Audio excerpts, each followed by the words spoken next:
Welcome to Childcare Conversations, the podcast where early childhood leaders like you get real-world strategies, honest talk, and a whole lot of support.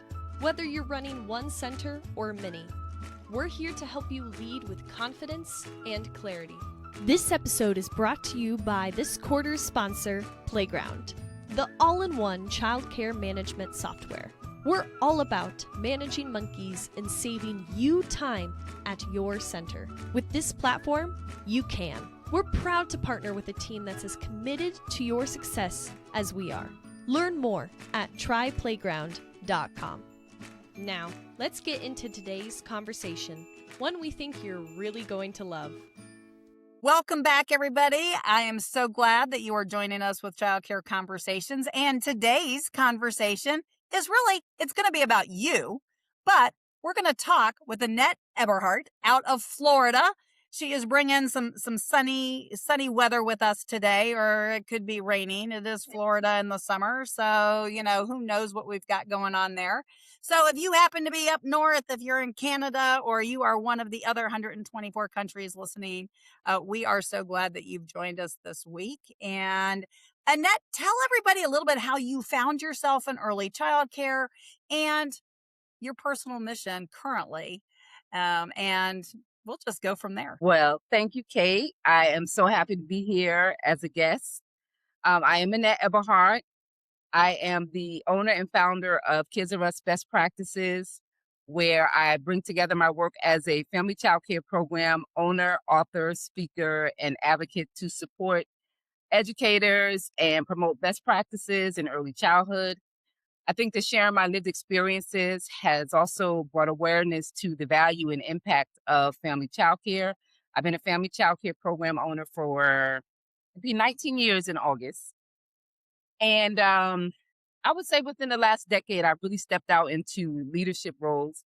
I thought it was important to for educators to start being more a part of the conversations that are impacting and shaping our field.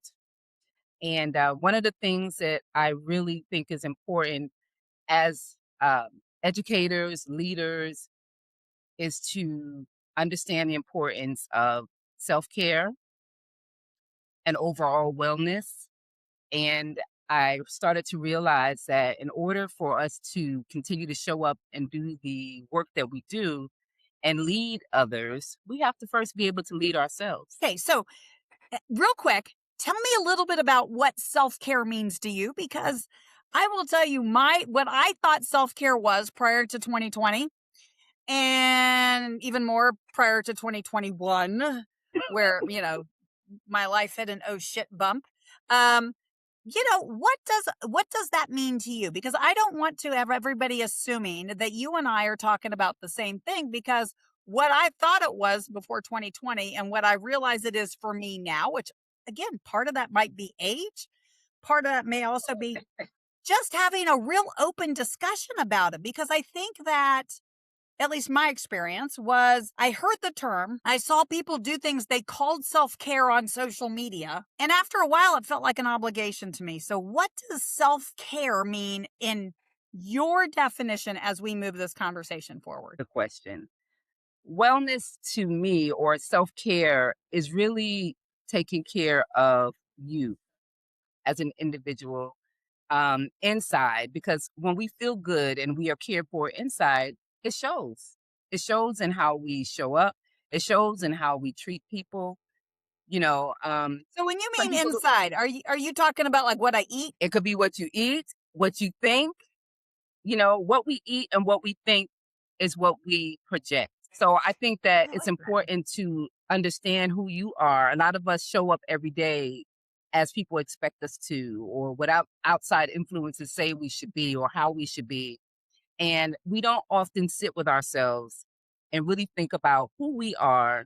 Think about how many people have relationships or children, in our jobs as educators. We show up for our parents, we show up for our children. We just give out.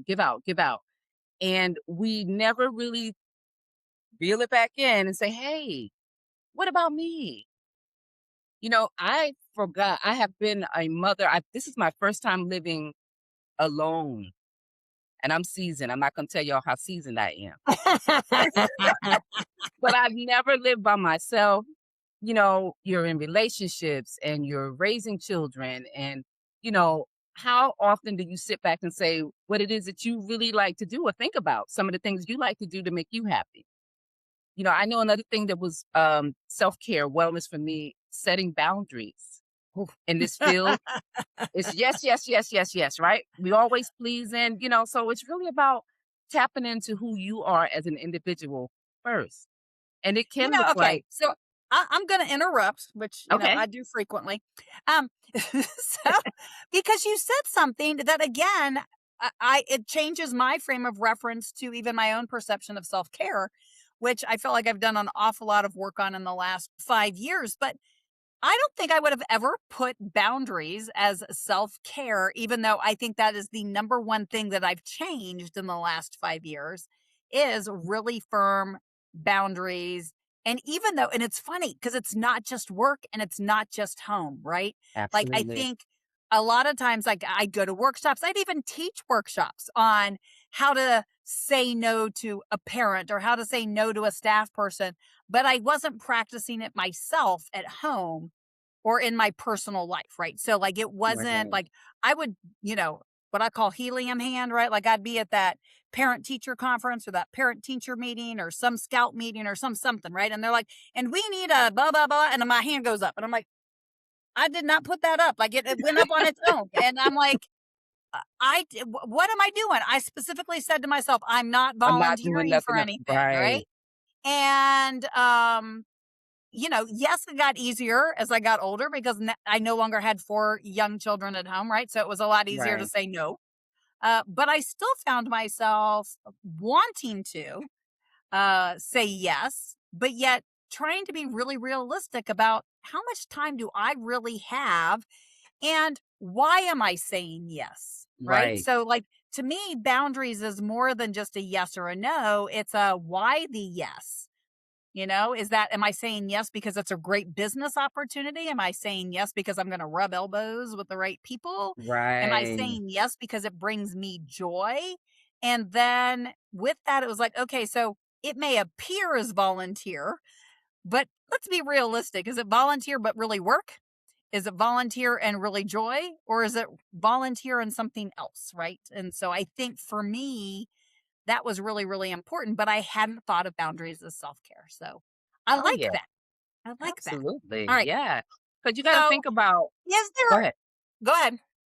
No, I was gonna say, like, you made a point, like, your why for wanting to raise your hand, volunteer, knowing you probably at capacity, but that need to, please, you know, um, be accepted. A lot of us, pour outwardly with that. So what self-care, I think it should be like reel that energy in. All that we serve and want to give to others, it's wonderful. But what about me? What about you? Right? And we all want to protect our peace.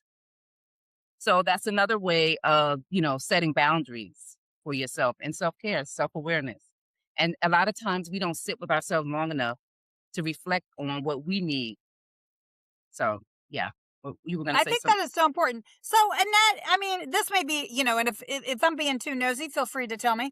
But did you come by this need for wellness and self care in a way that's probably a pretty good story, or has this been something you've always had that passion for? It comes through a very good story. I did a uh, autobiography with several other authors, and you have to get that book. It's on my website. It tells my stories for the grandchildren. Um, I was raised in a Islamic community for my younger years into my adult years. This is the first time I've ever shared this, Kate. You getting inside information here. So yeah, and that taught me a lot of discipline, um, lifestyle, the praying 5 times a day, we had a clean diet. Um, so I think that the discipline in that space kind of propelled me into this lifestyle. Once I came out of that space, I did gravitate, towards some other habits. But overall, I always had the desire to want to be well, and I think a lot of life's experiences, which is why I lead with that when I'm speaking, has brought me to this space through meditation, reflecting. I have been a pescatarian, if we want to get into the titles, vegetarian, plant based, and it's all for the sake of just wanting to have longevity and good life, right? Do I struggle? Absolutely. A1C is high right now. So it's a I constant, do. yeah, it's a constant battle with just wanting to have that good ebb and flow. And it's practice. But I will say it's discipline and consistency, and you have to want to implement changes in your life in order to see results.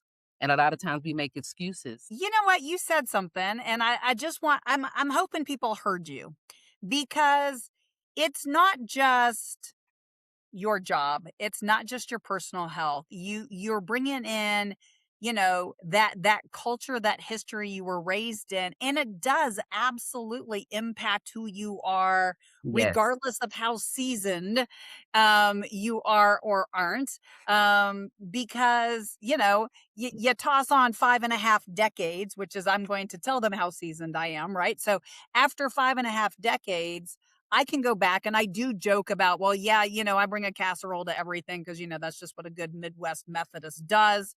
Right. And, there's those kinds of things that because of the way I can't even say I was raised because, in my family, I was an only child and we all had different faiths, which was right. entirely like my faith was wherever my best friend or boyfriend was, like, um, I'm gonna own that, right? And so, I had a very different version of kind of, a spiritual path because I'm not sure I would call it that. Okay. It was a something, and I'm not sure discipline ever went with it, but we will.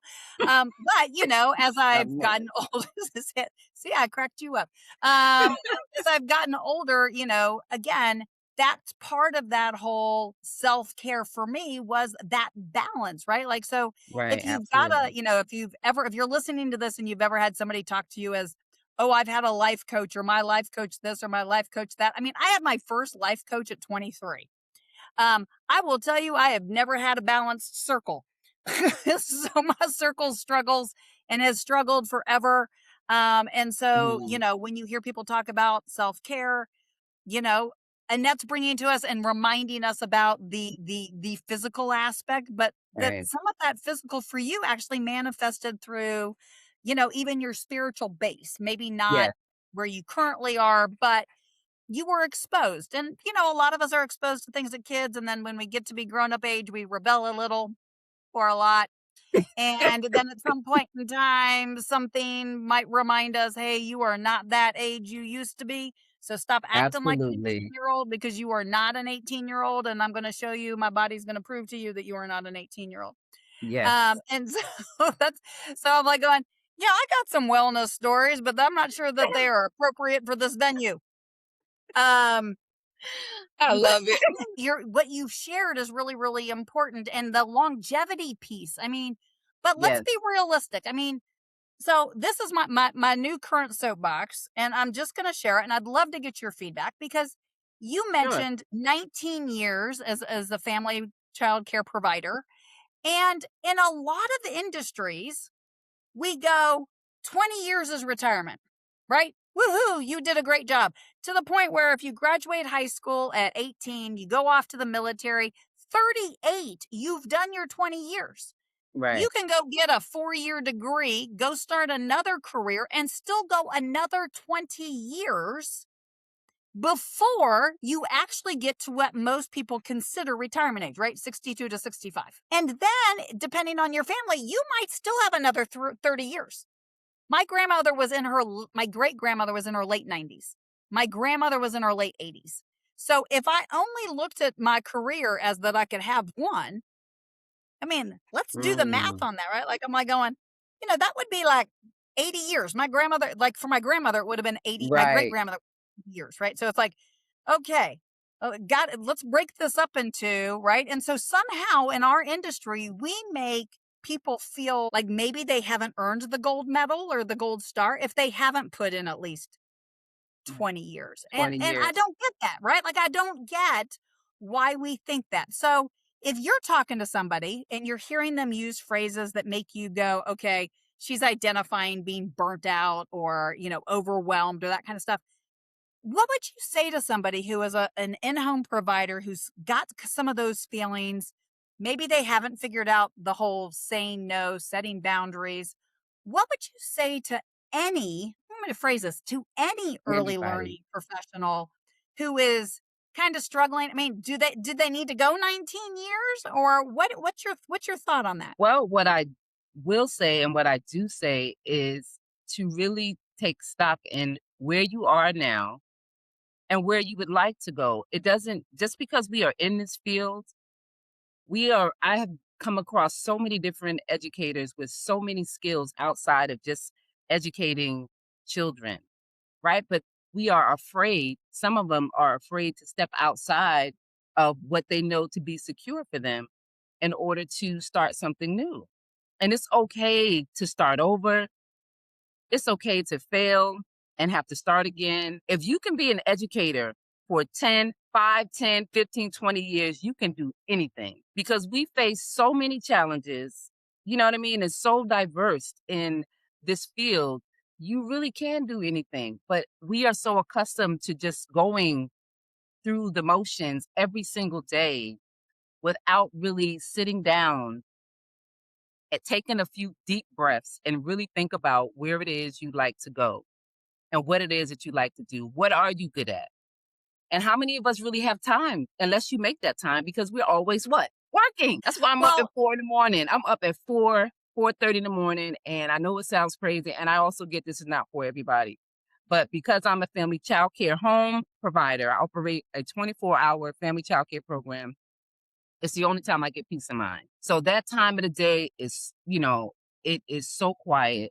I do meditation, I do journaling. That is I work out after that. That's the time for me to invest in myself so that I can continue to be here for the children and families that I serve and my community and my educators. Because a lot of them are not boisterous and resilient to be able to step outside of the classroom and have these conversations and speak about the changes that need to happen. So I'm one of the ones that is open to do that, and I think it's important. But don't ever feel like you're stuck. You are not stuck. hopefully folks will go check out all of Annette's contact information, all of her resources on the links in the show notes, because she is absolutely a role model to the next generation, a role model to the Thank current you. generation. Because to me, I think that those of us who are seasoned need to actually kind of maybe pause, rewind this episode, and listen to some of the discipline that you've already shared that may not have stuck. Because as somebody who I might get up between 4 and 5, but I get up and have my coffee and I get up and do a little doom scrolling. And then by like 6 o'clock, I'm at the computer. Like I have the good intention to. Right. Um, but if you were talking to, say, someone like me, right?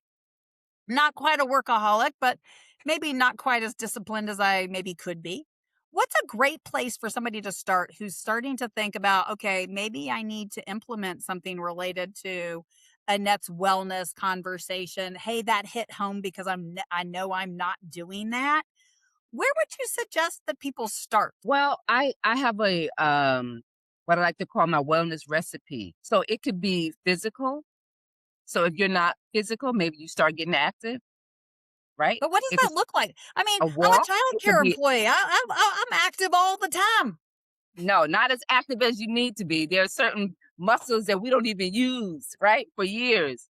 But no, it could be something, a walk during lunch, or maybe after dinner. It can be something as small as, you know, when you are dealing with stress or conflict or anything that makes you feel uneasy. We all know what the nervous system does when, we're in that fight or flight type of situation. And it brings on a lot of stress, and stress brings on illness if we don't take care of it. So sometimes you have to think beyond what's right here and look deeper into how our actions impact how we are in long term, right? So walking could be one thing that you can implement that is physical if you're not active already. I'm not saying go out and get a gym membership right away, but maybe that's something we could work towards. It could be, like I said, taking a deep breath, walking away from a situation, thinking about how you can better deal with conflict as opposed to going from 0 to 100. I used to be that person, believe it or not. And when I share that, people are like, you're so calm. I can't believe it. Yeah, I can be this calm, but there's always the other side. You have to have that balance, right? It's just self-control. Even if it's diet, I mean, like I was just saying, I'm plant-based, this, that, and whatever, but it's still hard to maintain a diet that is, a good clean one, right? So maybe practice on taking away the Cabernet at night. And I'm just saying, to help me refine, right? We I'm so know what glad we you need didn't to say do. coffee in the morning because you and I might have ended this call right there. I'm like going, we're done. So, I do that too. So there are some things, it's all about here and what we think about having to make those changes, because that's what it boils down to. The will. We have choice, right? okay, You can just can I do it. push that just a little bit? Because Sure. I think it's not just here. I think it's also what we say.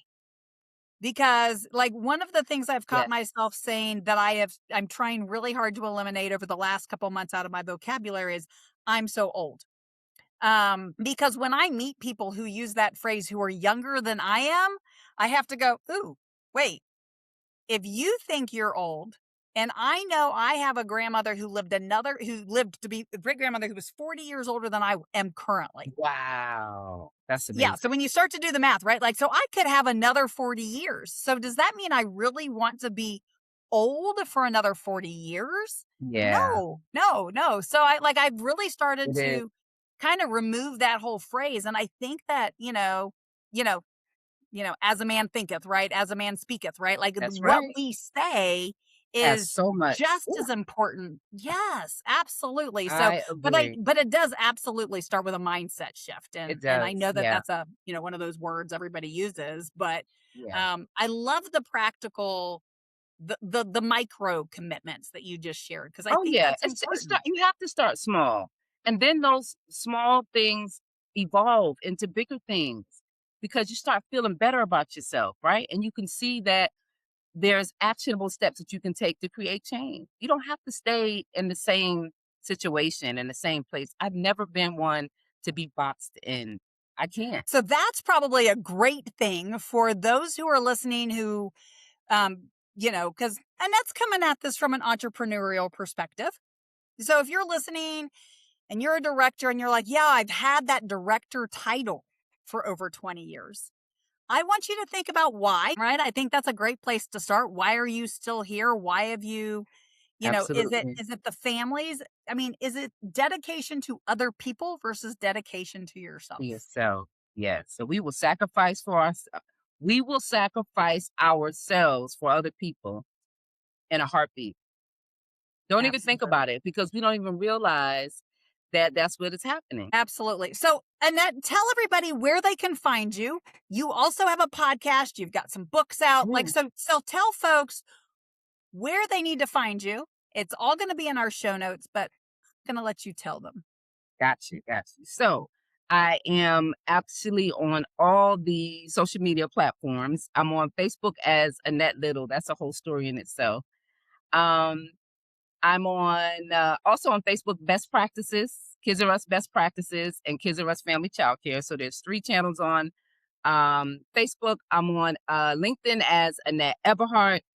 I am on Instagram as True Goddess 14 because that I am. And the the podcast is Best Practices Unveiled, and I'm on YouTube at Annette E05. So I'd love for you to connect.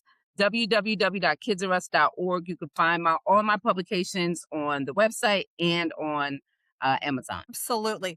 Like I said, all those will be in the show notes. If you don't already follow our newsletter and you have not registered for the newsletter, go to childcareconversations.com, sign up for the newsletter, and we can't wait to see you in a few days. Thank you. Thanks for tuning in. We love bringing you real talk and fresh insight from the world of early childhood education. Be sure to follow us on social media to stay connected and catch all of the latest episodes. And if you're planning a conference, training, or special event, Kate and Carrie would love to speak to your audience. You can learn more about their keynote sessions and workshops at kateandcarrie.com. If you learned something today, share the show and leave us a review below. We'll see you next time on Childcare Conversations.